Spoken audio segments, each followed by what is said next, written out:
watching Miami go for the three right away. Just attack the basket. James catches, puts up a three. Won't go. Rebound Bosh. Back out to Allen. His three-pointer. Bang! Tie game with 5 seconds remaining.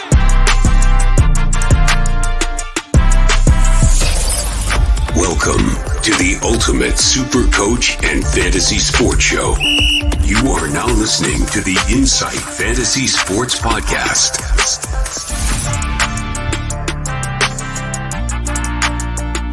Boom shakalaka!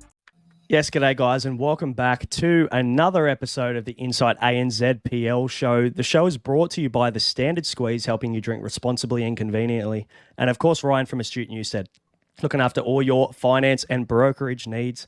I'm the brain, and I'm joined by the big horse, Mickey Dell. Dell, we've got some royalty in the studio again, mate. Yeah, we do. We've been pretty lucky with a couple of players who have played in the World 2K League. And this is a step up when we're talking about how well-known people are in the 2K community. Absolutely. Very lucky to have Chico in the show with us as well. Welcome to the show, mate. Thanks for joining us. Happy to be here. Thank you for having me.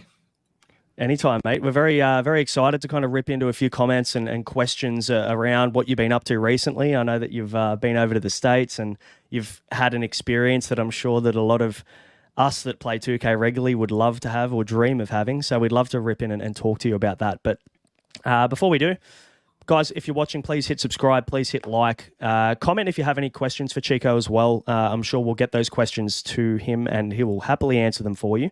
On today's show, we'll get to know where it all started for you, mate. We're looking forward to hearing a bit of your backstory before you started content creating. But we do want to talk YouTube. We want to talk Community Day. We want to talk twos with Ticino. We want to talk wages. We want to talk ANZPL. There's a ton of stuff we'd love to chat with you about, man. And I guess where to start is like, what NBA 2K did you start on? Where did it all start for you? Well, actually, I started playing NBA Live way before 2K. So obviously, I'm a big basketball guy.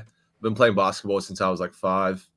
And NBA Live was kind of like the bigger game before 2K was. I don't know how long you guys have been playing 2K or like NBA games for, but back then, Live was actually like the more popular game. And I was playing Live since, I'd say, 2007, 2008. I think Gilbert Arenas was like on the cover. I think that was 2008 actually. And then I've been playing since. And then when it kind of like shifted towards 2K, I've been playing 2K since. But I just never really played Park. I was kind of just playing Play Now, playing a little bit of my team, you know. But in terms of like the content creation side, I kind of started actually streaming Fortnite back in 2018. That was when I first started streaming. So I was just streaming on YouTube straight from my PS4, started streaming Fortnite. And then, it wasn't too bad. I did it for like a whole like year while I was like studying.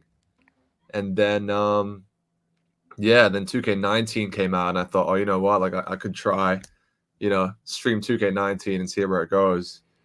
And then, didn't really go anywhere. I kind of just like went back to Fortnite because I was like, I'm not any good at this game. So I'll just go back to Fort because I was like much better at Fortnite. And then, the next year 2K20 came along and then I was like, maybe I'll give it another shot.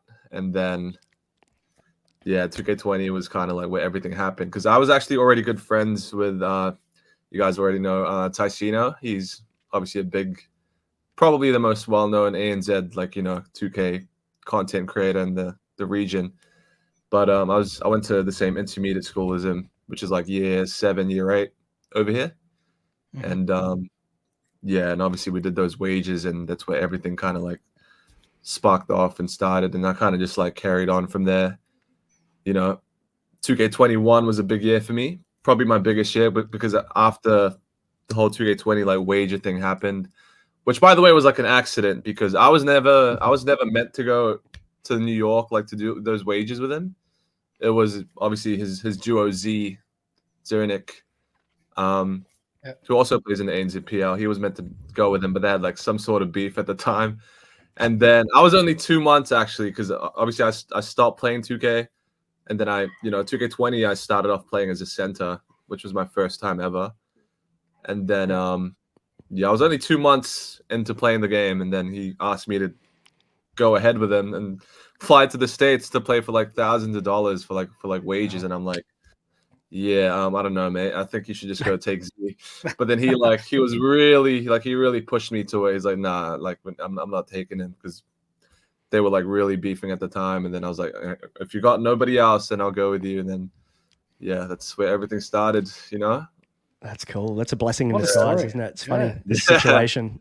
Exactly, So- yeah. You talk about Tyceno being your boy that you went to the States with, and it sort of just grew from there. Mhm. Who else do you look on from a YouTube perspective with 2K? Are there other content creators that you've had a look at and gone, I like the way you do this, or gotten any tips from anyone else?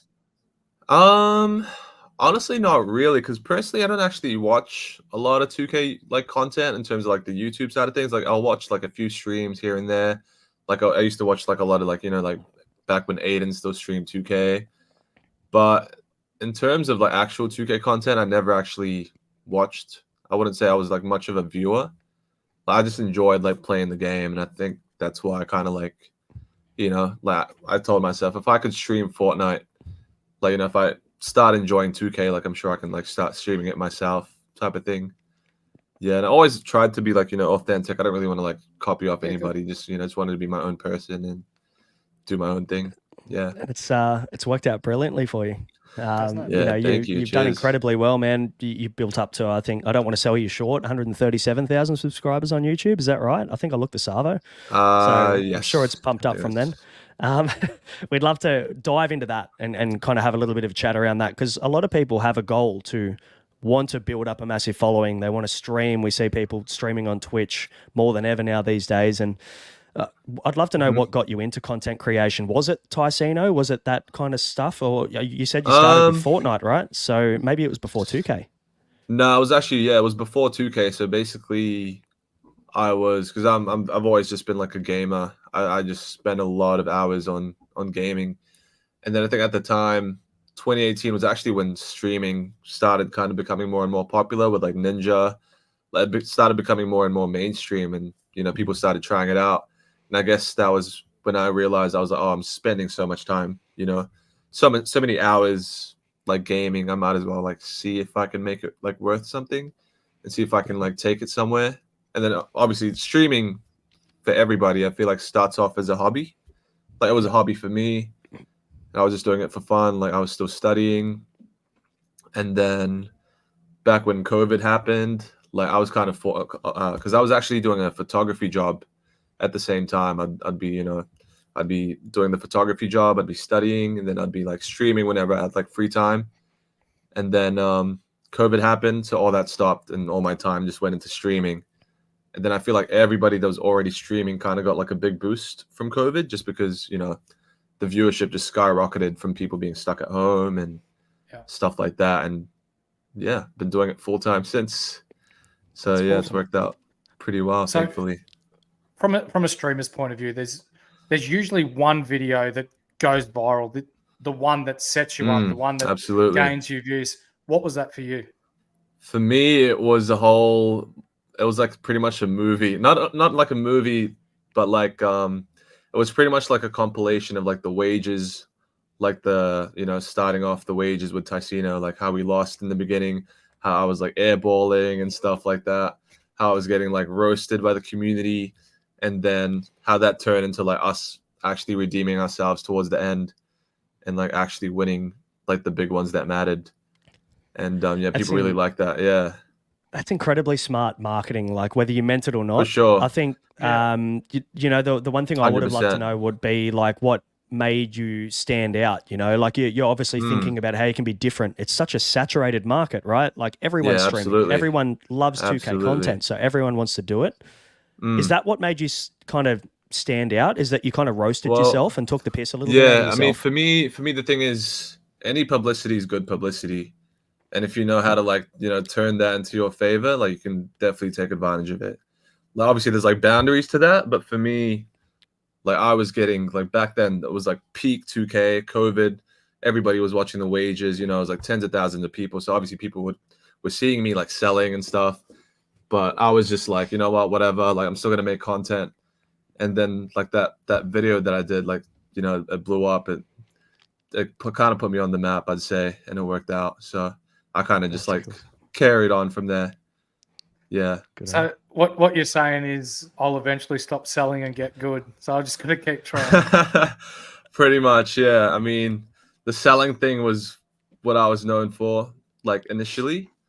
And then obviously, like I said, I just kind of kept carrying on. And then when 2K21, because 2K21 is actually my biggest and most successful 2K I've had, because Okay. I don't know if you guys remember, that was when I went for Legend first, and I ended up hitting it. I wasn't even first. I ended up being like third in the world, second on PlayStation. But like it was, in terms of like my career, that was like the most growth I had. And you know, people stopped saying, "Oh, Chico's the guy that sold Ticino," blah blah blah. Like he's one of the first legends on 21.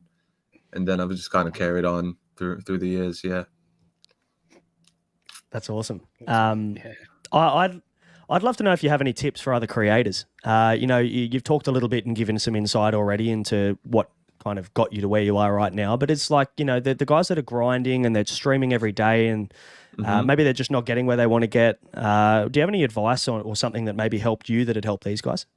For sure. I mean, firstly, I feel like the most important thing is being authentic, like being you, like that's really what's going to end up separating you from all the other streamers and all the other content creators. But at the same time, you also got to be smart about how you market yourself. And that starts with even just like the most simple things like your gamer tag, like, like you want people to like something that would like catch on. If you have like some weird like gamer tag, like someone's not really going to like, see and be like, okay, that's, I don't know if that makes sense. That, and I feel that's just like a tiny thing, but I feel like it's the bigger aspect of it is also being consistent. Like obviously being consistent is good, but I feel like some people focus too much on just like dumping a lot of content out there in terms of like, just streaming for like 15, 16 hours or like just dropping like a video every single day. I feel like quality is still always going to be more important than dropping a whole lot of content. Like one video blowing up is a lot better and more beneficial than you uploading like 10 videos, you know what I mean? Yeah. That, and nowadays I'd say TikTok is probably one of the biggest things. It's for me, TikTok I think is the easiest platform to grow on and to gain some sort of like exposure on. So I think for like creators that are starting off, definitely, like try and grow your TikTok and like small, like short form media content at the same time. So you can do streaming and you can do like, upload your clips on TikTok. And really all it takes is like one clip to blow up. And then suddenly people are like, oh, this guy's really funny. Like, I want to check out his stream. And then, you see your average viewers go from like 10 to 15 to like 20, 30 to 50 to 100. And then just keep pushing and keep going from there. Yeah, good. So with the game modes that you have played in, so you got the 2s, the 3s, the stage, pro-am, rec. What's your favorite game mode to play in? Honestly, well, based off 2K23, definitely the V5 pro-am. Like it was the only thing that kind of kept me playing the game. Like obviously throughout since I started streaming 2K, it's always just been Park. But that wasn't the case last year at all. Like I started playing Park very early on, and pro-am was, the competitive environment and just the team, like the nature of the game itself, like just being so much more different to Park. I think I enjoyed that a lot more. Yeah, cool. Yeah. We'll definitely dive into ANZPL and we'll talk to you a lot about that soon. So that's cool that was your favorite. But I want to know another favorite. What was your favorite wager that you've done? Because I mean, you're very well known in the community now for your wagers. Is there one that stands out? 100%. The favorite wager of all time is definitely the Hank the Tank wager, because that was the one that mattered the most. There was a lot of beef leading up to that wager because Ty was already talking a lot of trash to him. Vice versa, Hank the Tank was saying a lot of stuff, and they actually ended up increasing the pot. It wasn't meant to be for that much, but they ended up increasing it. I think they ended up increasing it to like, I don't even remember, like 2,000 or 3,000, maybe even 4,000 actually. I can't fully remember. And plus they won like the first 2 games, and that's when Hank the Tank started talking a lot, and it was just started yapping a lot, and then started getting really toxic, and then we won 4 in a row, and the rest was history. It's my favorite for sure. Yeah, that's awesome, mate. Tell us the best experience you've had. Obviously, you've just gone over to the States, and we'll definitely talk about that soon too. But I'm sure 2K's brought you some cool stuff. They've afforded you some trips and all that other stuff. Like, is there a favorite or a best experience that you've had thanks to 2K? Well, now that you mentioned that, honestly, my best experience so far with 2K is definitely the most latest community day, which just happened just a little under a week ago. They flew me all the way to New York, and it was amazing. The community day itself was in the NBA head office, so it was just really cool just being there. And then Adam Silver was there. Nobody even expected him to be there. Managed to get a selfie with him, which is pretty cool. And then a lot of big creators as well, because I went to the one in LA as well the previous year, which was also really good. But this year they invited a lot of really big creators like Duke Dennis, like Cash Nasty, LSK, big members of the 2K community. So seeing people at a very, very big level was cool to see, being around the same venue as them. Yeah, that's amazing. That is cool. Before we give a shout out to the sponsors of the show, I'd love to know what your goals are around 2K, because you've done some great stuff and we've talked a little bit about them already, but is there a focus now? Maybe you've said you love the Pro-Am scene. Is there a focus maybe to focus on that a little bit more in 2K24, win some games, win some comps, or is it purely about making content for you now? For me, I'm still very focused on the content side of things. It'll be cool, obviously, to get my Pro-Am team to a much higher standard, and if we could potentially maybe win a ring, it'd be great. But my main focus and priority is always going to be with content, streaming consistently, uploading consistently. But I do one day hope to obviously maybe get invited to a LAN maybe with the team, because that's something we spoke about. That'd be cool, a bit of a change of scenery. But yeah, I think content creation is still the main focus though. Yeah. Absolutely. You've done some good stuff in that realm. So, we're looking forward to seeing what you've got coming for us for 2K24 for sure. But guys, obviously the show can't run without Ryan from Astute Newstead. So if you've ever wondered maybe what the best bank is, or if your current rates are a little bit too high, maybe you're wondering if your dream home is even affordable, you don't have to worry anymore, because Ryan, our good friend at Astute Newstead, he can give you confidential lending assistance with absolutely no obligations attached at all. You don't even need to get pigeonholed to one lender, which is great. He's got access to over 50 lenders on panel, including all of those major banks. He saves you the time. I've worked with Ryan personally as well, so I can definitely vouch for him. He helped me refinance my home. And the best part, he doesn't even charge a fee. A lot of other brokers will. So you can hit Ryan up on his Instagram at Ryan Astute Newstead, or you can give him a buzz on 0431 766 784. Just let him know that the Insight Boys sent you, and he will look after you. Over to you, Del. All right, so we're going to talk ANZPL 2K now. You only recently started playing the Pro-Am in the ANZPL. There's a video of you on YouTube about a year ago saying, I joined a comp Pro-Am league and it made 2K fun again. Tell us about your experience from where it started for you to now. Well, see, the thing is, I've always been a park player, park / stage once the game kind of grows a little bit. Because usually you want to grind the rep, have a feel of the gameplay, once the game comes out, and then eventually you want to just, get in the stage, so it's a little bit more competitive. You play for VC and whatnot. But eventually, for me, that kind of just got boring, and I just wanted something different. And then, I heard about the ANZPL, and so that was actually back in 2K22, I believe, on current gen.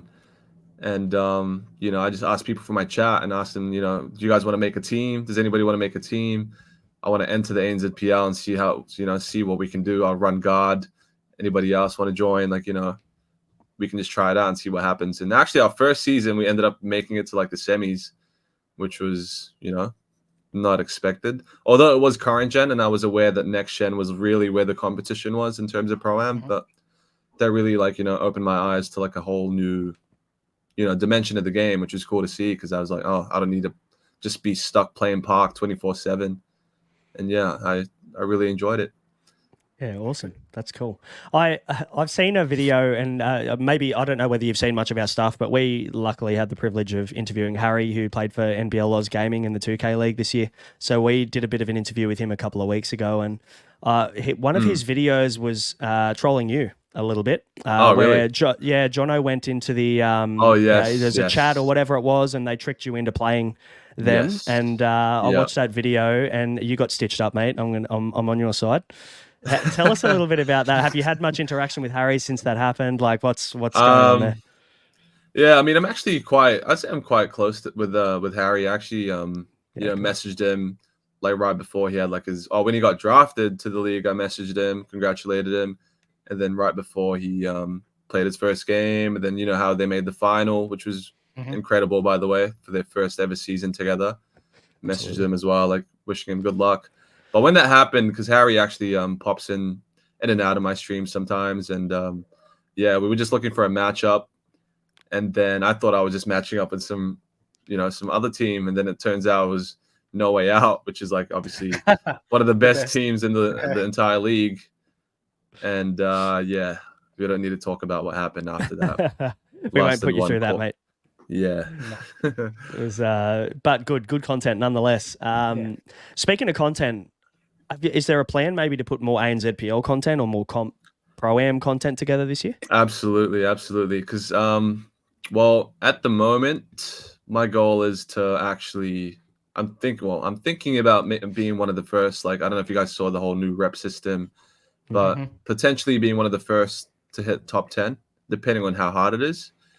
I'm going to like kind of test the waters with it for like the first week or two. And if I feel like it's worth like grinding for, I'm going to go for that. And then after that, I can shift my focus more to Pro-Am. But if not, I'm probably going to be able to play Pro-Am like much sooner, like early in the year. But I'm definitely thinking of making Pro-Am content for sure. Awesome. Because for me, I feel like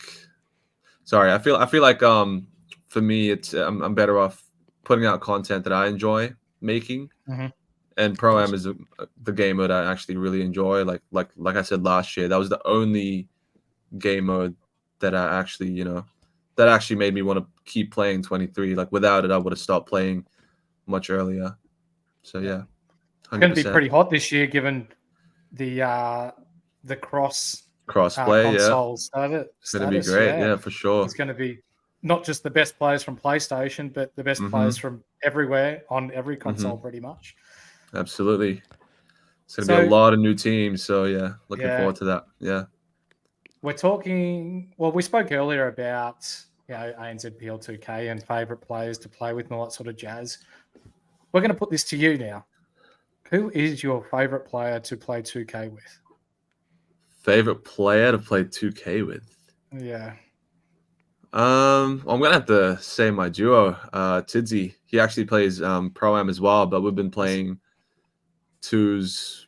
Well, we grinded to Legend together in 21, and then we've been pretty close since. Although he actually plays for a different Pro-Am team. He plays for Nothing Special, obviously, and I play for my own team, Dano Squad, but we're still very close. But we'll be playing a lot for 24 for sure. Love that. Yeah. And if there, I guess now, if there was one player that you could play with that you've never played with before, who would that be? Someone in the ANZPL that you'd love to play with? Somebody in the ANZPL that I've never played with before. Let's see. Maybe another fellow Kiwi, maybe Mona. I'm sure you guys know who Mona is. Yep. I don't think we'll play. That's just, I don't know. Just a name that pops up. That I know he's from New Zealand. I don't think I've played with him, but he pops into the streams as well here and there. So, yeah, for sure. I know obviously he's a great player. So, absolutely, you'd be well looked after. Yeah. What's been the most challenging part transitioning to Pro-Am? Playing 5v5, obviously you're a stage guy predominantly. You played a lot of stage, a lot of park, and then you've moved into ANZPL playing 5v5. What's been the most challenging part moving into that kind of format of gaming? Well, it's actually a completely different game. Like there's a lot more thinking that you have to do. Obviously, a lot more players involved in the court. You have to make plays, you have to make reads. I think like adjusting to that was pretty difficult in the beginning. like I'm so used to just having 3 people on my team. It's very easy. There's 2 icons, square and circle. Like there's not much really to think about. There's one guy screening you. There's you can call the back door and from your lock. But when it comes to 5s, it's just there's so much going on. And I feel like in the beginning that was very hard for me to, I was kind of just all over the place. Really, I was really lost. But the more you play it, the more you get used to it. You learn a lot, and you also learn a lot from a lot of the good teams that actually already play in the league. I watched a lot of like the matchups and whatnot from like the good teams and learned a few things from them. To try to put it into my game, and then a lot of me doing my own matchups as well and scrims, and then eventually I learned a lot. So yeah, I feel like it's just a time thing. You really just have to put the hours in. And look, it has worked for you and your squad a little bit already, given that in 2K23 you're sort of down towards the bottom half of the ladder. Absolutely. And yeah. last year you were playing finals. Yeah. So yeah, we never made playoffs, I don't think, until the 3rd or 4th season, I think it was. Like we were, like you said, we were like more towards like the bottom half of the table. Like our whole team took a long time to like get used to playing together. Like our chemistry wasn't all there, but eventually we just we got stuck with the same team. We got better, and yeah, we consistently were able to make the playoffs, and hopefully we can do that in 24 as well. I'm sure you will be. Yeah. With you played center before, then you made the switch to point guard. Yeah. What position out of those two do you believe has the biggest skill gap or is the most difficult to play? Ooh, I still think running point guard is much harder. There's a lot more that you're doing, like all at the same time, a lot more thinking. And plus, I feel like a lot more of the weight, like, from your team is on you as a point guard. But I'm not saying that being a center isn't important at all. Like, center is a very, very important role as well. But for me, I feel like the point guard is, it's still the main catalyst to everything, or the offense, For sure. which is a very important part of the game. So, yeah. Is that why everybody tells me that I have to be the point guard every single fucking year and I don't want to be? Because legit, the big horse here, it's a big sits role, on his yeah. center, and Yep. I've got to make the point guard every year and just Pretty get, much, yeah, because you're also like the scapegoat. Like everybody's gonna blame you on offense if you're not scoring. I got that a lot. Like whenever we struck, like like in a league match, when your team's not scoring, they're like, "Yo, Chico, like you have to start scoring." I'm just like, "Bro, I'm trying," but like it's not just on me. It's a team game. If I'm getting like say double teamed or they're just hedging really well on me, like we're just gonna have to. Somebody else just has to be ready to score as well, because for it's sure. a lot more pressure. Yeah. So I feel better now. Thanks for that. Mate, to wrap up the ANZPL side of things, we'd love to know what your all-star starting 5 would be from the ANZPL. And it is a tough question. We asked Milo this the other day. We'd love to know who you think the best player is in each position in the ANZPL. Well, point guard, obviously, I'd have to say Harry, because he's obviously in the league, so it's only fair to say Harry at PG. Shooting guard, I'd have to say Delay as well. I mean, obviously he's part of the same team, but he's just something else. Although I would like to say a special honorary mention to my teammate Grundy. I think he's our best player on our team, and he's very good. A lot of the teams in the ANZPL couldn't figure him out, and he carried like a big load for our team, a lot of the scoring, and yeah, he does quite a bit of everything. But yeah, Delay, Grundy for the shooting guard position, and then for the lock. Who was the lock for the clinic? Because he kept winning like defensive player of the year, defensive player of the season. D Whitey. D Whitey, I think. Yeah, he was the anchor there. Yeah. Yeah. D Whitey? Did Mana play lock?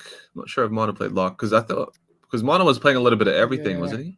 Yeah, he was. Yeah, I don't know what position I put Mana in, but I know Mana plays quite a few things, but I think Mana will be there as well. I feel like I'm just saying the whole No Way Out team right now, but we're gonna have to change it up, and I'm obviously gonna have to put Milo there, center position, and then anchor. Anchor. Man, this is hard. There's a lot of good anchors. Uh, I'll just put Tidsy in there. I think Tidsy's pretty underrated. Doesn't really get a lot of credit, but he's a very good player. Yeah. Giving your boy a shout out. I like it. Yeah. And then Chris Stops as well is like another honorary mention. I feel like he's, another very good player. Obviously another No Way Out player, but those are some, those players will be in my top 5, I'd say. Yeah. You've done incredibly well. That's a hard question. Yeah, it is, yeah. Everybody that we get on throughout the year will be asking the same thing. So we haven't thrown you under the bus by yourself, mate. You're going to have a fair few other people with you struggle with that one too. But before we move on to 2K24, mate, it's a big talking point. There's a lot of things happening. The game's about 4 days out now. By the time this goes out, there'll be a couple of days away. So before we do that, big shout out to the Standard Squeeze. They've been on board with us from day one back in February when this all started for us. So shout out to them. If you want to go and get yourself some Standard Squeeze, they've got some awesome products on there. They've got apparel. They've got 4-in-1 cups that I've got here. Keeps your coffee coffee hot, mind you. And it keeps your beers, your whatever it is, your water, your soft drink, it keeps it nice and cold for you. So you can use the code INSIGHT15 and get yourself 15% off. If you go to thestandardsqueeze.com, they will look after you. Now, Chico, 2K24 is, a few days away. It's not long away. You traveled to the States. You got to go to Community Day. You mentioned that earlier, which is extremely exciting. And you got a big sneak peek into the gameplay, the My Player Builder, everything else. I've watched a few of your videos since you dropped them from Community Day. They've flown you over, obviously. Talk to us about the day itself. Like, how did that day play out? So it all started off in the hotel room. Actually, there was like a big gathering in the whole like lobby area, like all the creators, because they actually got us to stay in the same hotel, which was pretty cool because we'd bump into each other a lot. We'd get to, because we got there pretty early, like before the event actually started. So we got a lot of chances to interact with each other, which is cool. A lot of people like flying all over the world, like from many different parts of the world, like a lot of people from Europe, Asia, obviously us from ANZ as well, other parts of America. So it was cool to see. And then we made our way to the venue, which was only like 2 minutes away from the actual hotel itself. And we didn't know until the day that it was going to be in the NBA head office. It was very intimidating at first, but it was one hell of an experience. Like there was a lot of stuff like in the actual venue that was just, so cool to see.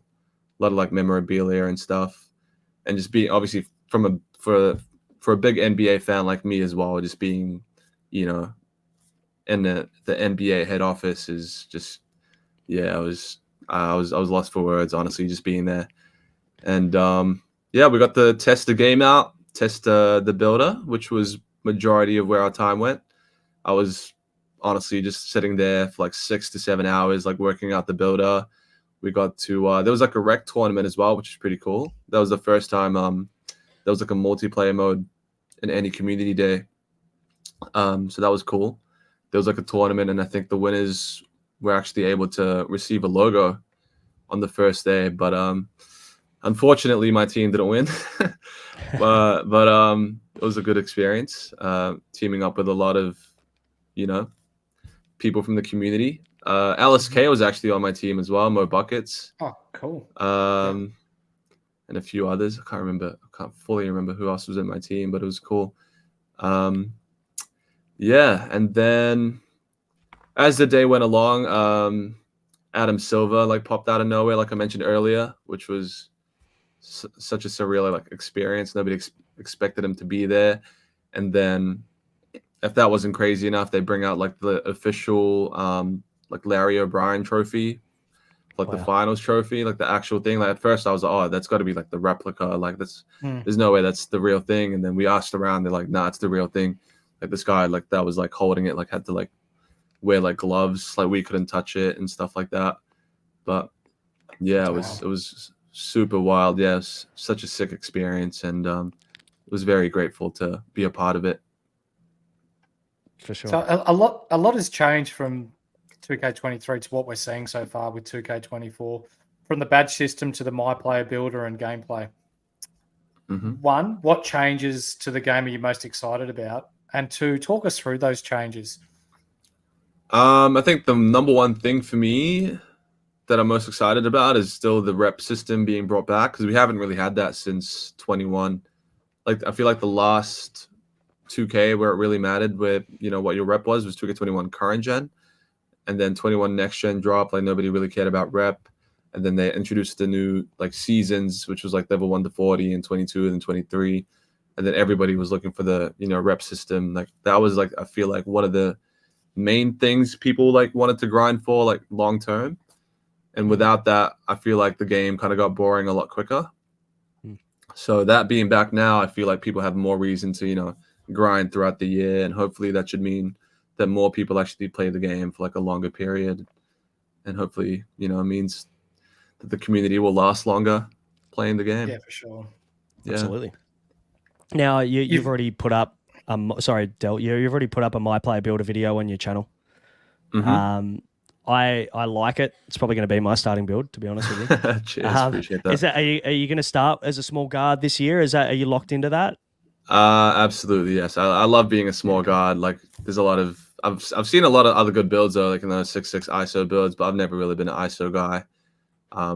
Yeah, especially for the threes, I'll be on a 6'1", but I am dropping another video which will be a 6'3" build, which is more like catered towards for like twos, because I wouldn't really play with the 6'1" on the twos. That's strictly that build video I dropped was strictly just for like threes, pro-am, rec, and then 6'3" will be for the twos. Yeah. You've heard it here first, guys. There'll be a 6'3" build on its way shortly. Yeah, for sure. Speaking about builds, what do you think is going to be the meta this year? A lockdown, center, a bigger point guard? Where do you see this going? It's honestly really hard to tell. Like, obviously, because the games, we only got to play with the builder. We got to play a few rec games, but I think slashing builds, although I don't want them to be overpowered this year, there's a lot of new like badges that they introduced to like cater towards that play style, and like they buffed the metered layups, they buffed the metered dunks. I've got a feeling like maybe even insides will be really good this year. I don't know if you guys remember 21 current, but nobody really used the popper. It was all insides. I've got a feeling it might be that way again. Yeah. Yeah, okay. A lot of finishing at the rim, yeah. They're rewarding, obviously, people keeping bars on, like layup bars, and it looks like layup timing is pretty relevant this year, right? Yeah, absolutely. Okay. Now you get like a big boost if you I think it works the same way as like a shot meter. When you take your shot meter off, it boosts your green window by 20%. I think it's the same for like layups and dunk timing now. So if you have the timing on but take the meter out, 20% boost, which is obviously 20% more than normal. That seems like a lot. Yeah, I mean, I honestly didn't know. I didn't realize like that was the boost that you got until Mike Wang tweeted out about it like a few weeks ago. But yeah, cool. I didn't realize it was that much of a boost. Yeah, it's insane. I think you're gonna have to get used to layup timing though before you take your bar off this year. That could be pretty tricky. For sure. Mate, we know your time is precious, so we'll try and wrap this one up. But before we do, a couple of quick ones. What do people need to know? Transitioning from 2K23 to 24, I know it's a hard question, but maybe a couple of pieces of advice when people are making their first build or they're jumping into the gameplay. What is different that people need to be aware of this year? Don't try and like directly bring your 23 build to 24, because the builder is a lot more limiting this year, and you physically can't like if you were to like just bring the attributes over from your 23 build to 2K24, like it's just not going to work. So you actually have to pick and choose and be more careful like where your attributes go. And I'd definitely take my time. I mean, like I said, I spent 6 to 7 hours like deciding what I wanted to make, and out of that I only got like 2-3 builds out of it. So yeah, but I mean now there's a lot of information for other people. There's just so many build videos out there that could help you. I'm not saying you should directly copy their builds, but it'll give you an idea of what to look out for, and act like as a guide for you to help you make your first build. Worst thing you can do, and when the game releases, is if you spend VC on a build that you don't end up not liking, and if you make a mistake on it, and you just waste money. So yeah, be very careful Take your You've time. probably seen my 2K account then by saying that, because I reckon I make about 6 to 8 builds every single year, and the first 3 are terrible. So Oh man, yeah, I sure. can relate with that for sure. As we wrap this one up, if there is by some God-given miracle that people have not discovered you yet, where can they find you? Any upcoming videos that you'd like to plug? This time's yours. Oh yeah, like I said, my new video is gonna be coming out. 6'3" twos build it's like an all around build, pretty much can do everything. So that'll be on my YouTube, Chico Philo. I will be streaming every single night for 2K24 as well, up to 12 to 16 hours a day, at least for the month of September. Twitch.tv/Chico Philo. And yeah. Looking forward to what you have coming up, mate. I'll definitely be tuning in. But no, we really appreciate your time. Thanks for joining us, mate. I think everybody's had a really good insight into, the way that you think about 2K and obviously where it came from as well. And you've given hope to a lot of people here that, you can go from kind of just playing a game casually to becoming a, very well-known streamer and a very well-known content creator. So you should be super proud of what you've done, man. Good on you. Mate, before we wrap up, guys, if you made it to the end of the video, which you should have, hit subscribe, hit like, drop a comment for Chico. We'll get him to him. But on behalf of the Big Horse and I, you've been listening to the ANZ Insight Show. Thanks for joining us. Thank you so much for having me, man. Had a great time. Cheers.